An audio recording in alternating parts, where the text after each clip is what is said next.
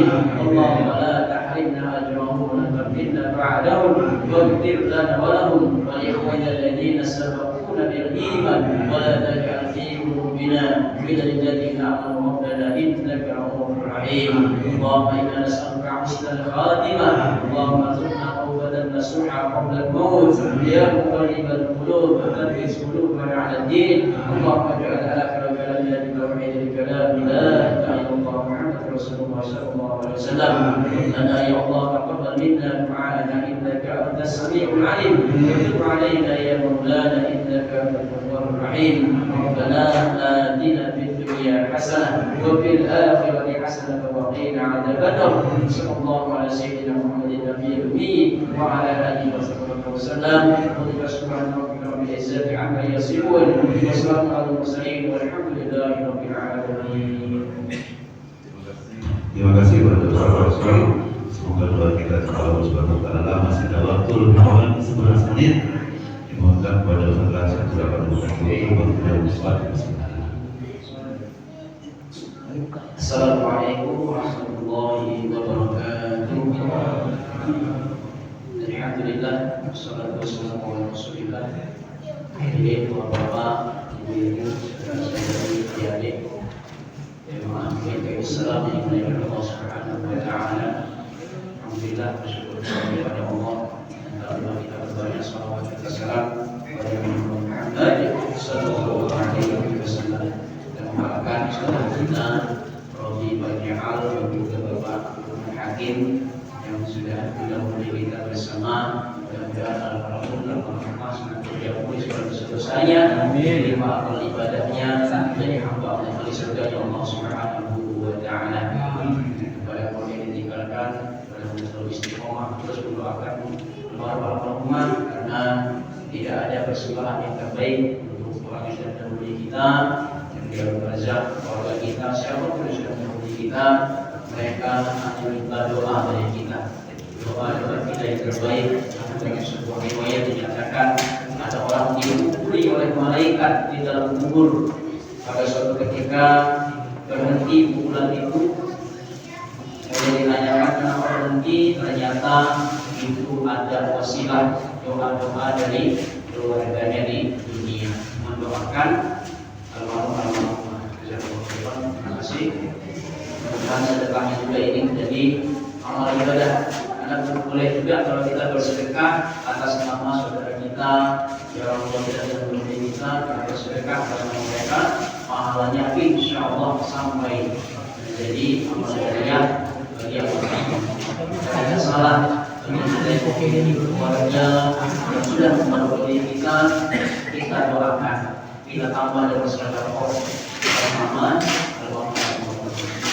Istiqomah saudara-saudara ini ada ini mudah-mudahan bisa kita hadiri dan kita sampai di tanggal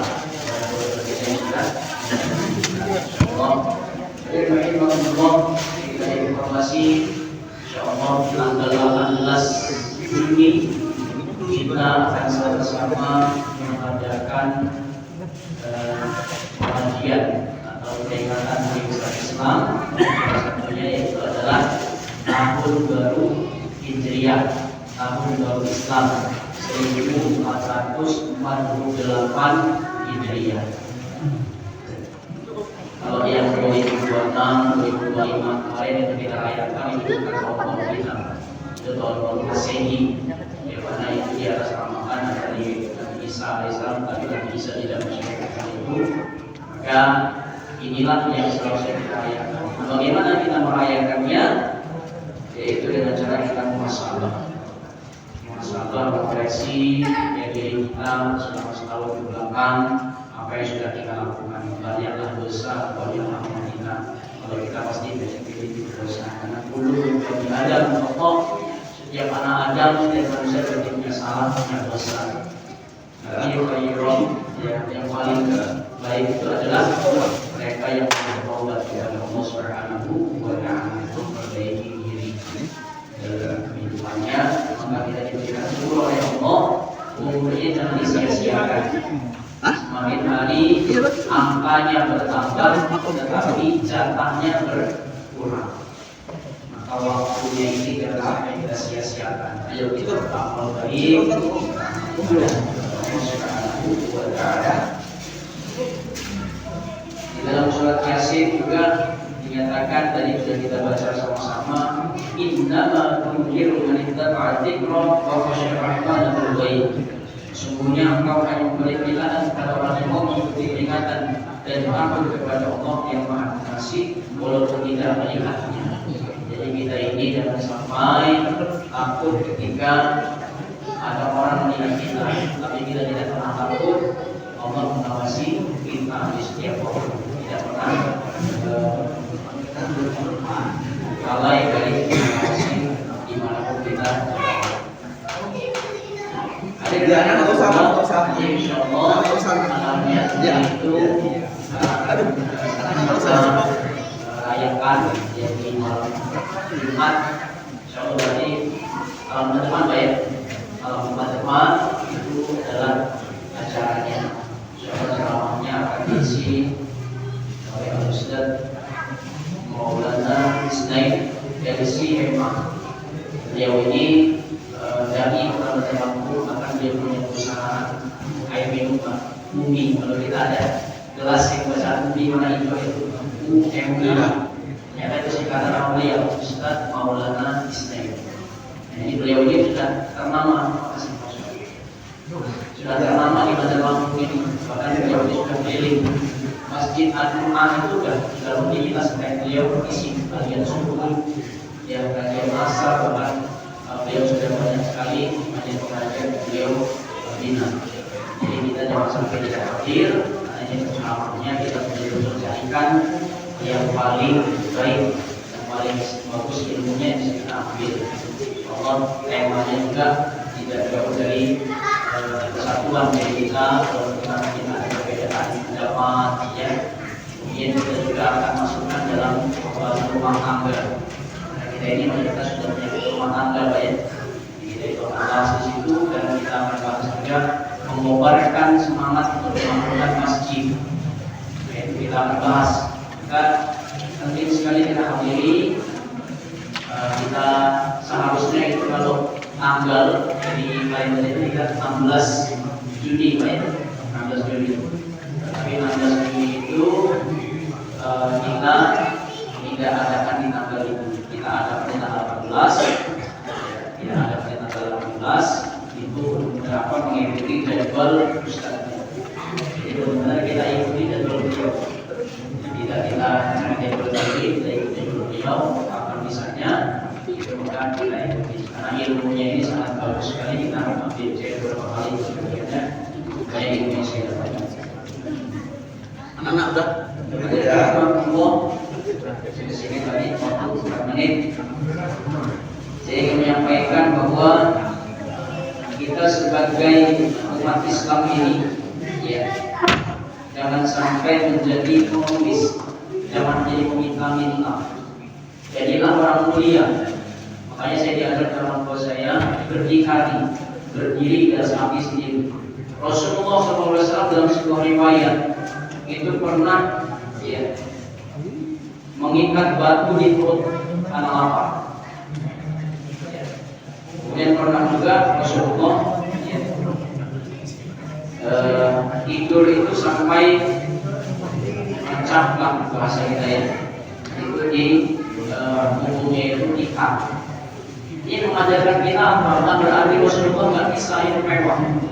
Rasulullah ini kaya raya, luar biasa. tapi hartanya digunakan untuk beramal, bukan untuk ditimbun, bukan untuk dimasukkan ke rekening, ditimbun, diberikan emas, kalau udah mahal diberikan. Nah, tapi kita nggak boleh ya seperti itu. Tetapi tidak berlaku pada Rasulullah SAW. Kalau kita betul-betul ikut Rasulullah SAW, jadilah orang-orang seperti itu. Harta yang diterima Allah Subhanahu wa Ta'ala kehidupan kita itu untuk apa? Bukan untuk kita timbun. Karena kalau kita timbun, kita pakai baju seadanya, padahal kita mampu untuk membelinya, maka itu sama kikir. Nah, kikir ini diharamkan masuk ke dalam ini contoh Rasulullah tadi tidak bisa beli kasur yang utuh, tetapi beliau mengajarkan kepada kita bahwa orang seperti beliau saja itu tidak dilarang beli. Maka kalau kita ukuran dunia memuliakan orang itu berarti kita berhormat kepada Rasulullah SAW. Kalau ukuran dunia, tahun itu sudah paling mulia, orang paling mulia. Kan kita jangan melihat itu dan jangan menjadi meminta-minta. Karena kita ini kalau nggak dikasih tidak mau bekerja. Padahal orang zaman dulu lebih baik kita jalan kaki daripada kita minta di bonceng. Itu orang tua kita dulu. Itu lebih baik jalan kaki dari rumah ke sekolah. Karena dia menjaga harga diri. Rasulullah SAW ketika lapar waktu itu dia tidak minta, tapi ditawarkan oleh sahabat untuk singgah ke rumah. Bukan dia minta, itu Rasulullah minta, tidak kita minta. Kalau kita minta, nanti kita tidak mencontoh Rasulullah SAW. Karena itu kita sebagai hamba Allah ingin menjadi Rasulullah SAW, jadilah hamba Allah yang tidak minta. Ini ada kisahnya banyak sekali yang kita akan bahas karena waktu sudah masuk ya. Kita akhiri juga pada majelis. Subhanallah wa bihamdika, asyhadu an la ilaha illa anta, astaghfiruka wa atubu ilaik. Wassalamualaikum warahmatullahi wabarakatuh.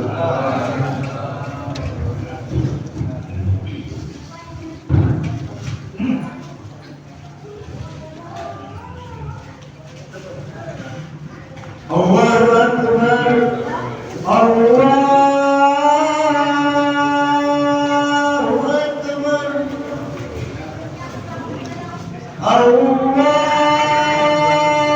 Akbar, Allahu Akbar. Asyhadu an la ilaha illallah. Asyhadu an la ilaha illallah.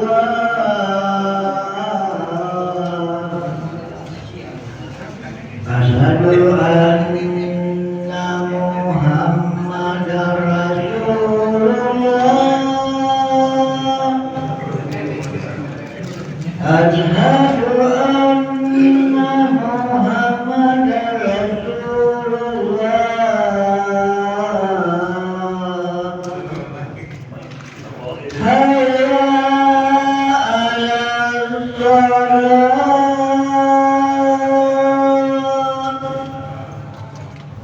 Hayya 'alas shalah,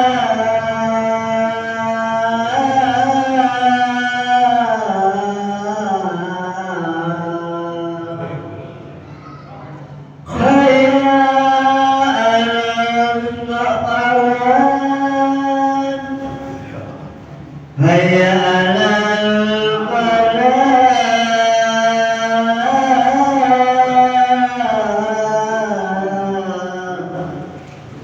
Allahu Akbar, Allahu Akbar. La ilaha